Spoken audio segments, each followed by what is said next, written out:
Economics. चलिए start करते हैं। हेलो फ्रेंड्स, अब स्टार्ट करते हैं। यहाँ पर इस वीडियो में हम सीखेंगे पैटर्न ऑफ द टैक्सेस। यहाँ पर pattern of taxes basically progressive और नॉन प्रोग्रेसिव टैक्स होते हैं। ठीक है, पैटर्न जो है ये है कि कोई भी गवर्नमेंट ना किस पैटर्न के तहत ये जो टैक्स सिस्टम है किस पैटर्न के तहत उन्होंने लगाया है। अलग अलग कंट्री की जो गवर्नमेंट है उनका पैटर्न अलग अलग होता है। बेसिकली 4 तरह के पैटर्न्स होते हैं। यहाँ पर देखिए, प्रोपोर्शनल टैक्सेस ये एक पैटर्न है, प्रोग्रेसिव टैक्स ये एक पैटर्न है, रिग्रेसिव टैक्स ये भी एक पैटर्न है, और डिस्ग्रेसिव टैक्स, ठीक है, सॉरी डिग्रेसिव टैक्स है। Proportional, progressive, regressive and degressive. और जैसा इनका नाम है इसी के अकॉर्डिंग इनका लगाने का भी पैटर्न है, वो हम नेक्स्ट स्लाइड में डिस्कस करते हैं। चलिए तो फिर मूव करते हैं नेक्स्ट स्लाइड पर। अब यहाँ पर जितने भी हमने 4 तरह के पैटर्न सीखे हैं, एक्चुअल में इनका नेचर क्या होता है, क्या फ़र्क पड़ता है, वो हम समझेंगे। यहाँ पर है प्रोपोर्शनल। ठीक है, प्रोपोर्शन क्या होता है कि आप सेम प्रोपोर्शन से चल रहे हो, एक चीज़ बढ़ रही है तो दूसरी भी बढ़ रही है, ये प्रोपोर्शन होता है। तो कांस्टेंट ऑन एवरी लेवल, ठीक है, यानी इनकम के सभी लेवल पर एक जैसा ही ये रहता है। ठीक है, अगर किसी की सैलरी जो है 5 लाख है, अगर 10% इनकम टैक्स लग रहा है तो 10 लाख पे भी 10% लगेगा, तो 15 लाख पे, यानी हर लेवल पे वो कांस्टेंट रहेगा। ठीक है, तो एवरेज टैक्स जो होता है वो मार्जिनल टैक्स के बराबर होता है। यानी कि अगर किसी की सैलरी ज़्यादा है तो जो स्लैब बढ़ रहे हैं हर लेवल पे जब उतना ही टैक्स लग रहा है तो ऑन एन एवरेज भी वही आएगा, और अलग अलग लेवल पे अगर आप जाके निकालोगे तो भी वही आएगा, क्योंकि हर लेवल के लिए सेम टैक्स रेट रखा गया है। ठीक है, ये होता है प्रोपोर्शनल टैक्स। ठीक है, हमारी कंट्री में ये लागू नहीं है। उसके बाद है प्रोग्रेसिव टैक्स। ठीक है, it increase with the level of income increase. ये इंक्रीज होता जाता है जैसे ही लेवल ऑफ इनकम बढ़ता है, यानी कि percentage of income deduction will be getting higher when the income increase. ठीक है, यानी कि अगर किसी की इनकम 5 लाख है तो उस पर जो परसेंटेज ऑफ टैक्स अगर 10% है और 10 लाख हो गई तो मे बी 20% हो जाएगा, 15 लाख हो गई तो may be 30%। I am giving just the example कि भाई इस तरह से इनकम बढ़ रही है तो परसेंटेज ऑफ टैक्स डिडक्शन भी बढ़ रहा है। ठीक है, तो यहाँ पर मार्जिनल टैक्स रेवेन्यू जो है एवरेज टैक्स रेवेन्यू से ज़्यादा होता है, क्योंकि एवरेज जो है ऑन एन एवरेज क्या होगा, पहले कम लगेगा फिर ज़्यादा लगेगा तो एवरेज पे कम आ जाएगा। लेकिन मार्जिनल क्योंकि बढ़ने के साथ बढ़ता जा रहा है तो मार्जिनल टैक्स रेवेन्यू हमेशा ज़्यादा होगा एवरेज टैक्स रेवेन्यू से।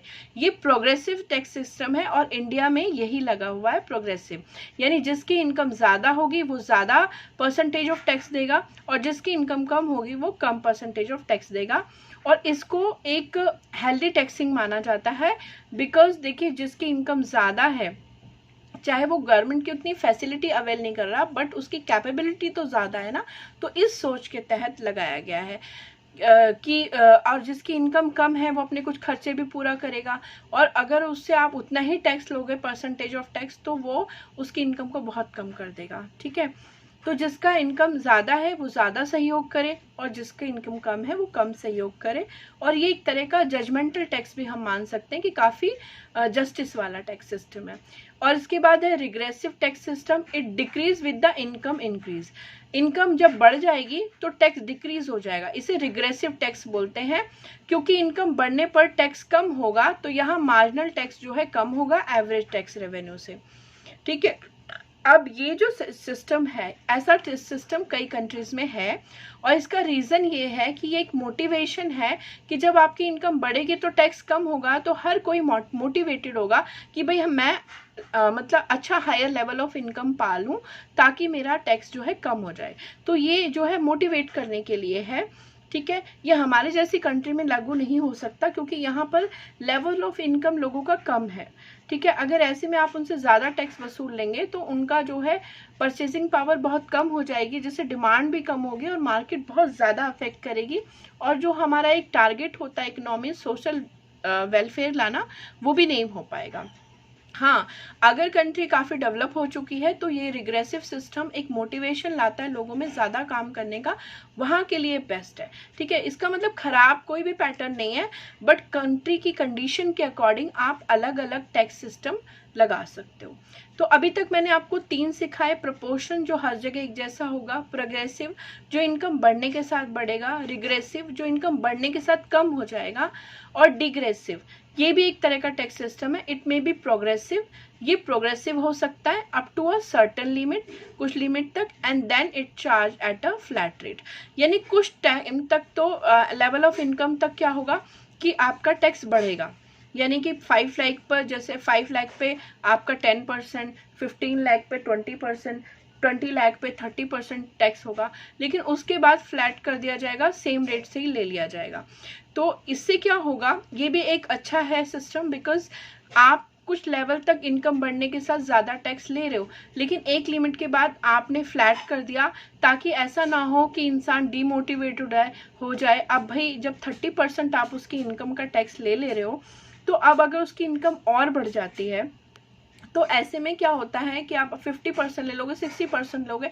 अब जब इंसान की इनकम जो वो कमा रहा है उस पर आप इतना ज़्यादा टैक्स वसूलते जाओगे तो उसका मोटिवेशन लेवल कम हो जाएगा। ऐसे में इंसान सोचेगा कि मैं कमाऊँ ही क्यों। तो ऐसी सोच उसके अंदर ना आए। तो कुछ लेवल तक तो आप प्रोग्रेसिव रहें, ताकि जो है कंट्री को भी बेनिफिट हो कि भाई ज़्यादा आप कैपेबल हो तो आप ज़्यादा टैक्स दो, बट एक लिमिट पार हो जाने के बाद आपका सिस्टम फ्लैट में आ जाएगा। आपसे एक फ्लैट सिस्टम ही लिया जाएगा, चाहे आप कितना भी कमा लो। तो उससे वो मोटिवेट होगा कि वो कुछ लेवल तक सहयोग भी करेगा, और एक लेवल पार होने के बाद उससे उसका टैक्स सीमित हो जाएगा। तो वो मोटिवेट होगा कि मैं और ज़्यादा इनकम कमाऊं, ताकि मैं टैक्स जो है कम से कम दूं। तो ये टैक्स सिस्टम है, पैटर्न है। अलग अलग कंट्री अपने देश की कंडीशन के हिसाब से अलग अलग टैक्स सिस्टम लाती है, ताकि देश को टैक्स भी मिले। ठीक है, क्योंकि पब्लिक एक्सपेंडिचर करने के लिए गवर्नमेंट के पास पैसे तो होने चाहिए, रेवेन्यू तो होना चाहिए। ठीक है, लेकिन उसके साथ साथ जो इनकम गेनर्स हैं वो कहीं डीमोटिवेटेड ना हो जाए, उनके साथ कहीं इनजस्टिस ना हो जाए, ये भी गवर्नमेंट को ध्यान रखना पड़ता है। क्योंकि देखिए, अगर वो डीमोटिवेटेड होंगे तो वो ज़्यादा काम करने की इच्छा नहीं रखेंगे, और कई बार क्या, बहुत बार यही होता है कि वो टैक्स चोरी करेंगे, अलग अलग तरीके अपनाएंगे।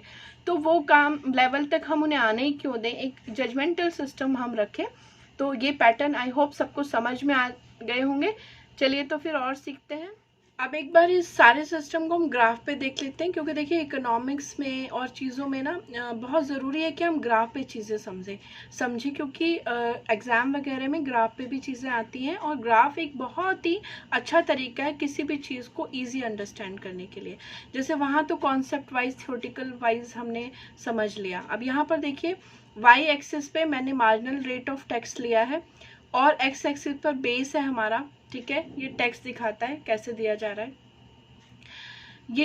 ये लाइन है जो आप देख रहे हैं कि हमारा इनकम बेस बढ़ रहा है, तो ये कंटिन्यू कम हो रहा है मार्जिनल टैक्स। ठीक है, मार्जिनल टैक्स जब कम हो रहा है, इसका मतलब इनकम बढ़ने के साथ आप कम टैक्स ले रहे हैं, तो ये टैक्स होता है रिग्रेसिव टैक्स, और ये नेगेटिवली स्लोप्ड होता है। आप देखिए, ये जो डाउन लाइन है ये नेगेटिवली स्लोप्ड दिखाती है। अगर बेस बढ़ने के साथ जो आपका इस तरह का नेगेटिव रिलेशन है, कम हो रहा है आपका वाई एक्सिस पे जो भी आपने पॉइंट लिया है, तो इसको नेगेटिव स्लोप बोलते हैं, और ये रिग्रेसिव टैक्स में होगा। ठीक है, उसके बाद आप ये देखिए, ये जो ऊपर लाइन जा रही है एकदम इसका उल्टा है, ये पॉजिटिवली स्लोप्ड लाइन है, ये प्रोग्रेसिव टैक्स है। ये रिग्रेसिव है तो ये प्रोग्रेसिव हो गया, बिकॉज इनकम बेस बढ़ने के साथ साथ ये जो परसेंटेज ऑफ टैक्स है ये बढ़ रहा है, यानी लेवल ऑफ इनकम टैक्स बढ़ रहा है इनकम बढ़ने के साथ, तो ये प्रोग्रेस कर रहा है, प्रोग्रेसिव टैक्स है ये। ठीक है, और ये जो एक ही रेट से चलता है, ये प्रोपोर्शनल टैक्स है। चाहे इनकम कम थी ज़्यादा थी, हर लेवल पे ये एक ही रेट से लिया जा रहा है, तो ये प्रोपोर्शनल टैक्स है, एकदम हॉरिजॉन्टल लाइन है। ठीक है, उसके बाद ये जो आपका फोर्थ लाइन है कि एक लेवल तक प्रोग्रेसिव जैसी दिखती है, उसके बाद फ्लैट रेट हो जाता है, तो ये डिग्रेसिव है। यानी sum of the level of income when it increase then the tax also increase, and after crossing a limit the tax will be in the proportion. ठीक है, तो इसमें दोनों गुण पाए जाते हैं, प्रोग्रेसिव का भी एंड प्रोपोर्शन का भी।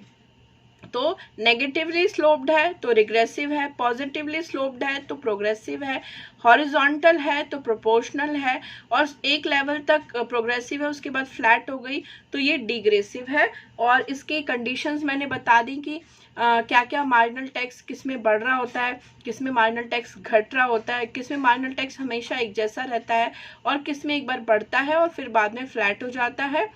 ठीक है, और ये ग्राफ पे कैसे दिखते हैं और इसके रीजंस क्या हैं ये भी मैंने बता दिया। अलग अलग कंट्री अपने अलग अलग कंडीशन के अकॉर्डिंग इस तरह का पैटर्न्स अपनाती है, और एक कंट्री जो है एक से ज़्यादा पैटर्न भी अपना सकती है अलग अलग एरिया के लिए।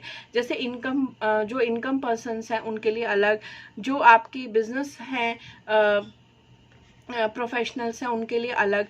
तो अलग अलग सिस्टम, मतलब एक सिस्टम भी सबके लिए कर सकती है, अलग अलग सेक्टर के लिए अलग अलग तरीके भी अपना सकती है। तो आई होप आपको सारे पैटर्न समझ में आए होंगे ऑन थ्योरेटिकल और ऑन ग्राफ ऑल्सो। ठीक है, आई होप बहुत अच्छे से समझ में आया होगा। फिर भी अगर कोई डाउट्स है तो आप कमेंट बॉक्स में लिखिए, I will answer for sure. And thanks for watching the video, please share this video and subscribe also. Have a nice day. Okay, bye.